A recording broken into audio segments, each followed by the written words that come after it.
Students, today we are going to solve one problem of March 2019 bookkeeping and accountancy. तर हा जो problem आहे तो 15 मार्कासाठी विचारलेला आहे. तर हा प्रॉब्लेम आपण सॉल्व करणार आहोत. लास्ट लेक्चरमध्ये आपण फिक्स्ड कॅपिटल मेथड आणि फ्लक्च्युएटिंग कॅपिटल मेथडच्या व्हिडिओज बघितलेले आहेत आणि ती मेथड आपण समजून घेतलेली आहेत. त्यावरती शक्यतो बोर्ड एक्झामला क्वेश्चन विचारले जात नाहीत, but that is very important. जे फाउंडेशन आहे म्हणजे तो बेसिक भाग आहे, तो भाग आपण लर्न केल्यानंतर पुढचा भाग नीट समजू शकतो. So this is very important part. तर हा भाग खूप महत्त्वाचा आहे. अगोदरच मी सर्व गोष्टी लिहून ठेवलेल्या आहेत जेणेकरून व्हिडिओची साईज खूप मोठी होणार नाही.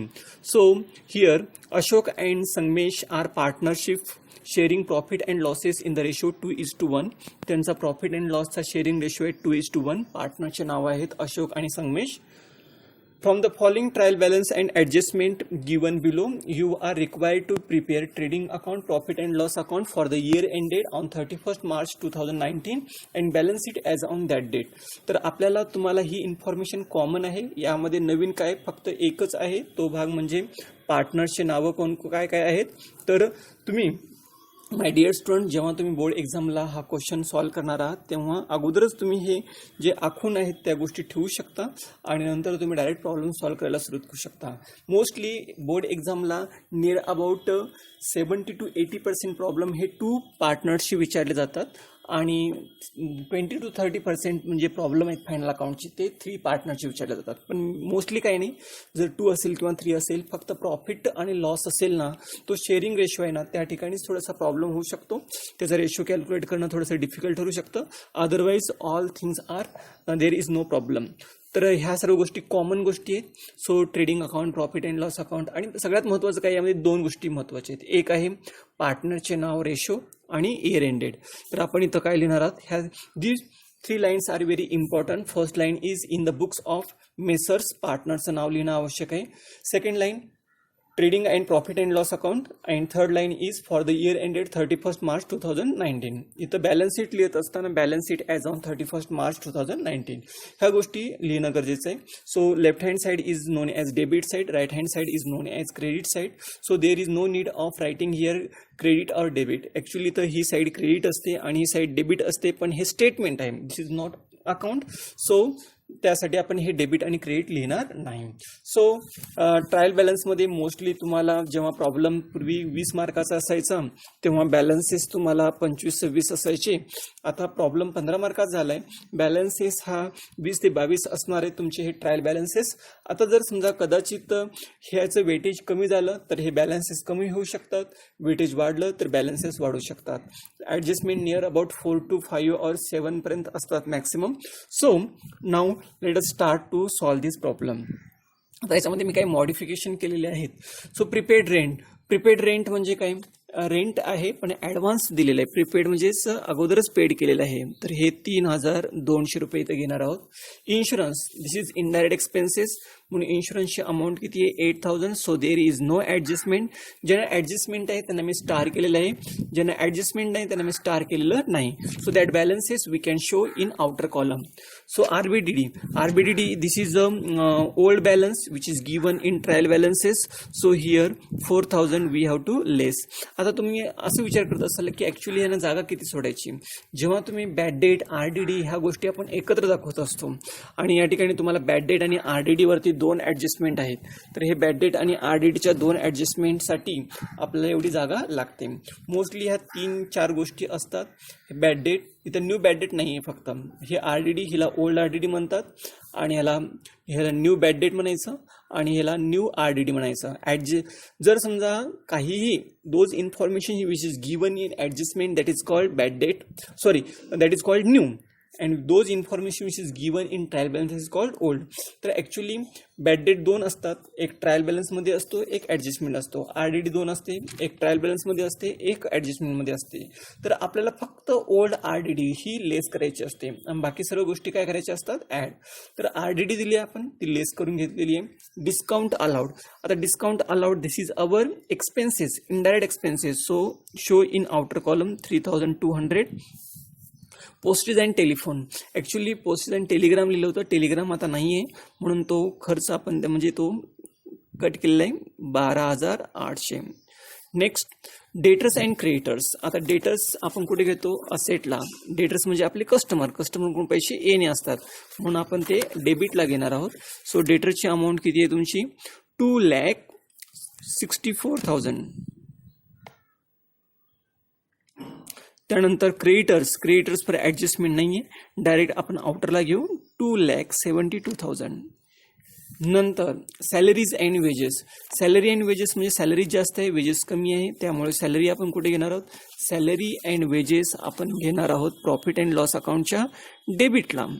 तर हे ऍडजस्टमेंट आहे का? आहे, त्यामुळे इथं घ्या 2,24,000. त्यानंतर वेजेस अँड सॅलरी. तर वेजेस अँड सॅलरी तर मी लिहिलं नाही, मी लिहितो वेजेस अँड सॅलरी. वेजेस जास्त आहे, सॅलरीज कमी, याचा अर्थ होतो 96,000. आउटर कॉलममध्ये घ्या. त्यानंतर स्टॉक ऑन 1 एप्रिल. 1 एप्रिल म्हणजेच काय? ओपनिंग स्टॉक, तो आपण 1,92,000 opening stock trading account debit side. Carriage inward पण लिहिलं नाही, मी लिहितो carriage inward. So carriage inward, this is our direct expenses we have to show on debit side of trading account 4,000. Carriage credit purchase और credit sales. हा purchase आपण डेबिटला घेतो, ट्रेडिंग अकाउंटच्या डेबिटला 7,72,800. नंतर 12,06,400 हा काय तुमचा सेल्स आहे. रिटर्न जर समजा डेबिटचा असेल तर तो असतो सेल्स रिटर्न, तर किती? 22,400. आणि क्रेडिटचा असेल तर तो असतो परचेस रिटर्न, तो आहे तुमचा 36,800. त्यानंतर बँक लोन. बँकेकडून आपण लोन घेतलेला आहे, तो बँक लोन आपण कुठे घेणार आहोत? बॅलन्स शीटच्या लायबिलिटी साईडला 4,83,200. त्यानंतर प्लांट अँड मशिनरी, ही आपली असेट्स आहे. असेटची बॅलन्स असेटला घ्या. प्लांट अँड मशिनरीची किंमत आहे 96,000. सो लँड अँड बिल्डिंग किती आहे तुमची? इथं लँड अँड बिल्डिंग लिहिलं नाही, तर आपण लिहू लँड अँड बिल्डिंग. ठीक आहे. लँड अँड बिल्डिंगची किंमत किती आहे तुमची? 7,04,000 रुपये. ठीक आहे. कॅपिटल आहे, अशोकचं कॅपिटल आहे 2,08,000 रुपये. आणि संगमेशचं कॅपिटल आहे 1,92,000 रुपये. आता आपले बॅलन्सेस काही चुकून राहिले असतील का, तर त्यासाठी आपण काउंट करणं महत्त्वाचं आहे. तर एकूण किती बॅलन्स आहेत डेबिटचे? बघा, 1 2 3 4 5 6 7 8 9 10 11 12 13 आहेत. हे 14 15 16 17 18 19 20, एकूण 20 बॅलन्सेस आहेत. आपण 20 ठिकाणी ते लिहिले का बघू. Every trial balance we have to show in one place. एकच ठिकाणी आपण त्याची पोस्टिंग करतो. ट्रायल बॅलन्सची पोस्टिंग एकाच ठिकाणी होते. ऍडजस्टमेंटचे 2 परिणाम होतात.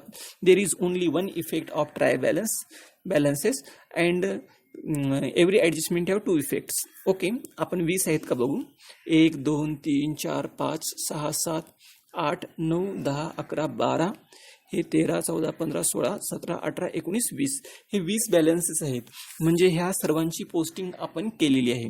ज्यांना स्टार केलंय ते आपण इनर कॉलमला घेतले, आणि ज्यांना स्टार केलं नाही त्यांना आउटरला घेतलेलं आहे. आता 7,72,800 मधून आपण 36,800 वजा करा, 7,36,000 रुपये हे आउटर कॉलम मध्ये घ्या.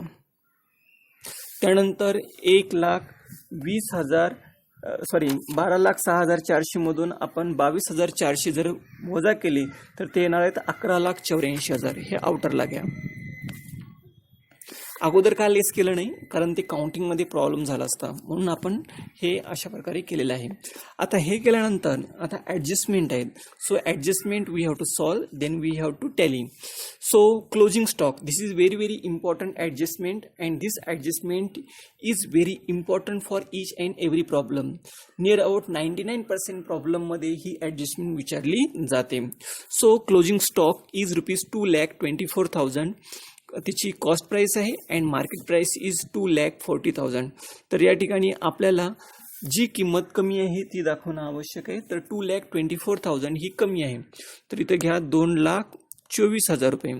हे 2,24,000 closing stock. One effect on trading account credit side and another effect on asset side. Asset साइडला क्लोजिंग स्टॉक घ्या, आउटर कॉलममध्ये घ्या 2,24,000 रुपये. because every adjustment have two effects. One effect on debit side, asset side means debit side, and TC means credit side, trading account credit side. He credit side झाली आणि ही debit side. Okay. Depreciate land and building 5%. आपण land and building वरती 5% आपण depreciation काढणार आहात. तर at the rate of 5%. 10% जर काढलं असतं तर तुमचं 70,400 आलं असतं. आता 5% लँड अँड बिल्डिंग काढायचे तुम्हाला 35,200. हे 35,200 आपण मायनस नंतर करू. हे 35,200 लँड अँड बिल्डिंगचं डेप्रिशिएशन आपण इकडे घेणार आहात 35,200. तर तुम्हाला मी या ठिकाणी सांगणार आहे काही नियम. ॲडचे नियम आहेत. ॲडचा नियम असतो तो म्हणजे जर समजा एक परिणाम क्रेडिटला झाला, क्रेडिटला घेतला तर दुसरा परिणाम डेबिटला होणार, किंवा डेबिटला एक परिणाम झाला तर दुसरा परिणाम क्रेडिटला होतो. लेसचा एक रूल्स आहे. तो रूल्स म्हणजे डेबिट डेबिट क्रेडिट क्रेडिट. म्हणजे जेव्हा आपण डेबिटमधून मायनस करणार, balance sheet asset side is known as debit side. जेव्हा आपण डेबिटमधून मायनस करतो त्याचा सेकंड इफेक्ट डेबिटला जाणार आहे. म्हणून इथून लेस होणारे बॅलन्सेस मोस्टली हे प्रॉफिट अँड लॉस अकाउंटच्या डेबिटला जातात. सो लँड अँड बिल्डिंगवर आपण डेप्रिशिएशन काढलेलं आहे. त्यानंतर आपल्याला नेक्स्ट ॲडजस्टमेंट काय सांगितली आहे, plant and machinery. Plant and मशिनरीवरती डेप्रिशिएशन आहे 10%. 96,000वरती 10% म्हणजे 9,600. एक झिरो कमी करायचं आहे आणि तो 9,600 रुपये आपण कुठे घेणार आहात, प्रॉफिट अँड लॉस अकाउंटच्या डेबिटला हे 9,600 रुपये घेणार आहात. त्यानंतर आपल्याला बघायचं आहे नेक्स्ट ॲडजस्टमेंट. इथं सुद्धा तोच रूल्स आहे. Mostly whenever our assets is going to be decrease, जेव्हा असेट्स कमी होते तर तो आपला लॉस असतो आणि तो लॉस आपण कुठं दाखवतो, प्रॉफिट अँड लॉस अकाउंटच्या डेबिट साईडला. कारण आपल्याला माहीत आहे profit and loss account and trading account are the example of nominal account and the rule of nominal account is debit all expenses and losses, credit all income and gains. Here direct expenses we have to show on debit side of trading account, indirect expenses we have to show on profit and loss account debit side. So indirect expenses here and direct income we have to show on trading account credit side. Okay, assets कमी होणे हा आपला loss आहे आणि तो आपण कुठे दाखवतो, प्रॉफिट अँड लॉस अकाउंटच्या डेबिट साईडला. तर या दोघांची बेरीज करा, ती येते तुमची 44,800. ओके. त्यानंतरचा भाग बघणार आहोत आपण. हे जे आपण मायनस करणार आहोत ते मायनस आपण नंतर करून घेऊ, किंवा तुम्ही आत्ता जरी मायनस केलात तरी चालणार आहे. तर प्लांट अँड मशिनरीमधून 9,600 वजा करा 86,400. त्यानंतर land and building, land and बिल्डिंगमधून तुम्ही 35,200 मायनस केला तर 6,68,800. ठीक आहे. तर हे आता बाकीचे ॲडजस्टमेंट आपण नंतर बघू. ही फर्स्ट ॲडजस्टमेंट झाली, सेकंड ॲडजस्टमेंट झाली. आता third adjustment, outstanding salary. Outstanding expenses means such expenses which is due but not paid. आपण सॅलरी देणं आहे पण दिलेलं नाही आहे. तर सॅलरीमध्ये आपण काय करणार आहोत, ॲड करणार आहोत. आता इथे वेजेस अँड सॅलरी, इथं सॅलरी अँड वेजेस आहे, पण आपण इथं पहिल्यांदा काय दिलं, तुम्हाला सॅलरी दिली, म्हणून सॅलरीमध्ये आपण ॲड करणार आहोत. एकूण किती रुपये ॲड करणार आहोत, तुम्ही 8,000 रुपये ॲड करा. आणि ॲड केल्यानंतर एक परिणाम ट्रेडिंग प्रॉफिट अँड लॉस अकाउंटच्या डेबिटला झाला आणि दुसरा परिणाम सॅलरीमध्ये ॲड करून इथं बाहेर घ्या त्याची रक्कम 2,32,000 रुपये आणि हे 8,000 रुपये बॅलन्स शीटच्या लायबिलिटी साईडला घ्या, आउटस्टँडिंग सॅलरी. हा रूल्स कसा लागू झाला, ही साईड झाली तुमची डेबिट साईड आणि ही झाली क्रेडिट साईड, म्हणजे ही डेबिट क्रेडिटचा रूल्स फॉलो झाला. When our expenses are going to increase our liability also increase. म्हणजे रूल्स काय झाला तुमचा, when expenses are increasing our liability also increasing. Expenses वाढणे, लायबिलिटी वाढणे. नंतर आपण पुढचा भाग बघणार आहोत, adjustment. Write off bad debts. Bad debts आपण काय करणार आहोत, लेस करणार आहोत. बॅड डेट्स म्हणजेच काय, बुडीत कर्ज, दॅट इज इरिकव्हरेबल डेट. इरिकव्हरेबल डेट किती आहे तुमचं, 8,000 रुपये. बॅड डेट्स डेटर्समधून लेस करणार आहात.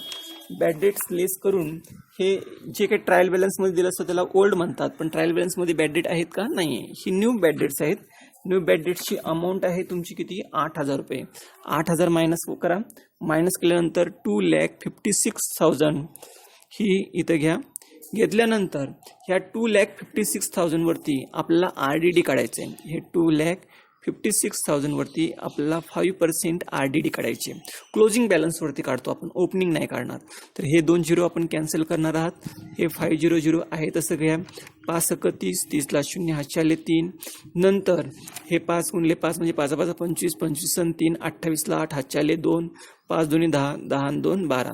हे 12,800 रुपये आपण काय करणार आहात या ठिकाणी मायनस करणार आहात.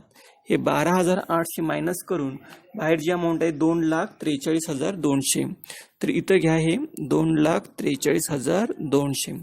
आणि ही जी लेस केलेली अमाऊंट आहे, whenever our assets are going to decrease, assets decrease होत असेल तर हा आपला लॉस आहे. Our expenses are increasing, asset decrease expenses increase, assets कमी होणे हा लॉस आहे. एक्सपेन्सेस किंवा लॉस आपला वाढतो असेट्स कमी होणे. तर एक परिणाम इथून मायनस केल्यानंतर इथं घ्या. तर ही जी न्यू बॅड डेट आहे, न्यू बॅड डेटची अमाऊंट किती आहे 8,000 रुपये आणि RDDची अमाऊंट आहे 12,800 रुपये. अधिक करून घ्या हे 20,800. 20,800 मधून आपल्याला मायनस करायचे आहे 4,000 रुपये. 16,800 आउटरला घ्या.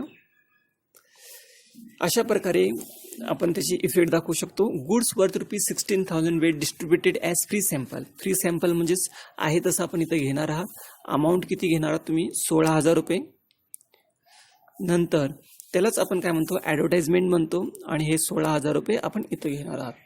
त्यानंतर आपण काय करणार आहात या साईडची टोटल करणार आहात.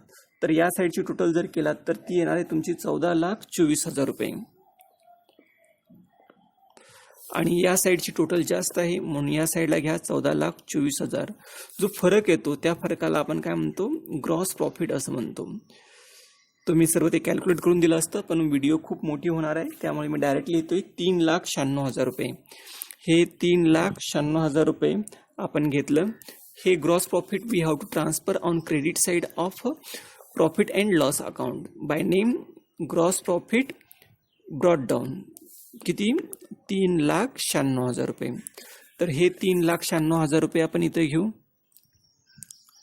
3,96,000 या साईडला पण ठेवू. या साईडची टोटल कमी आहे आणि जो डिफरन्स येतो तो येतो तुमचा 62,400 रुपीज. हा 62,400 रुपीज आपल्याला डिस्ट्रीब्यूट करायचा आहे. तो कोणत्या रेशोमध्ये करायचा आहे 2:1. हा 2:1 म्हणजे 2/3. आता इथं काम डिस्ट्रीब्यूट करून तुम्ही दाखवू शकता. तर बघू आपण हा रेशो कसा डिवाइड करून द्यायचा. 62,400 रुपये हे दोघांमध्ये वाटून द्यायचे आहेत अशोक आणि संगमेश. तर त्याचा रेशो काढत असताना पहिल्यांदा आपण काय करू भागाकार करू. 3 1 3, 3 2 6. ही संख्या लहान आहे म्हणून इथं 0 देऊ. 3 8 24. हे 2 0 आहेत अशी घेऊ. आता याचा गुणाकार करू. B00 B00 B8 16 16 6 4 1. नंतर B00 नंतर B2 4. हे 40,600 रुपये. सॉरी एक मिनिट. B2 4 4 आणि ओके. तर 41,600 रुपये. त्यानंतर हे 3 1 3, 3 2 6. मग भाग जात नाही. 3 8 24. हे 0 आहेत असे. इथं घ्या 20,800 रुपये. इथं लिहा तुम्ही 41,600 आणि संगमेशचं कॅपिटल म्हणजे नेट प्रॉफिट किती आहे 20,800. आपण इथं ॲड करू 41,600. डेबिटचं बॅलन्स आपण क्रेडिटला ट्रान्सफर करतो. हे सुद्धा 20,800 रुपये घेऊ आणि यांची टोटल आपण आउटर कॉलममध्ये घेणार आहोत. संगमेशचं टोटल आहे 2,49,600. हे 2,49,600 आणि सॉरी अशोक झालं. आणि संगमेश आहे तुमचं 2,12,800. आणि या दोन्ही साईडची जर टोटल तुम्ही केलात तर ती येणार आहे तुमची 12,25,600. 12,25,600. ठीक आहे. तर अशा प्रकारे हा प्रॉब्लेम आपण सॉल्व्ह केलेला आहे. Thanking you. Please share my video to your friends.